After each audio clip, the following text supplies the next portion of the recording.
அரைச்சிட்றேன். இப்போ பாருங்கள், மசாலா நல்லா அரைச்சாச்சு.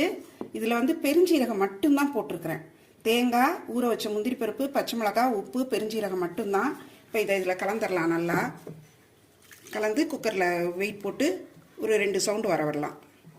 கொஞ்சம் நல்லா உங்களுக்கு ரொம்ப குழைய வேண்டாம்னா 2 சவுண்டில் இறக்குனா போதும். இல்லைன்னா கூட ஒரு சவுண்டு வர வச்சுக்கலாம். இதில் ஊற்றிடலாம். இது நல்லா வெண்ணெயாட்டம் அரைக்கணுங்க, அப்போ தான் நல்லாயிருக்கும். இதில் ஏற்கனவே முந்திரி பருப்பு ஊறினதுனால நல்லா அரைச்சிரும். இது என்ன குருமா தானே நினைப்பீங்க. இது குருமாவில் போக்கும் இதுக்கும் நிறைய டிஃப்ரென்ஸ் இருக்குது. குருமா வந்து பார்த்திங்கன்னா நம்ம வந்து ஏலக்காய், கிராம்பு, பட்டை, அந்த மராத்தி மொக்கு எல்லாமே, கல்பாசியெல்லாம் போடுவோம். இதில் அந்த எந்த ஃப்ளேவரும் கிடையாது. முக்கியமாக இஞ்சி, பூண்டு, வெங்காயம் சேர்க்கலை. அது எதுவுமே நம்ம சேர்க்கலை. ஸோ இது வந்து டேஸ்ட் வந்து கொஞ்சம் டிஃப்ரெண்ட்டாக இருக்கும். இது வேகட்டும், எடுத்து காமிக்கிறேன். இது பார்த்திங்கன்னா கல்யாண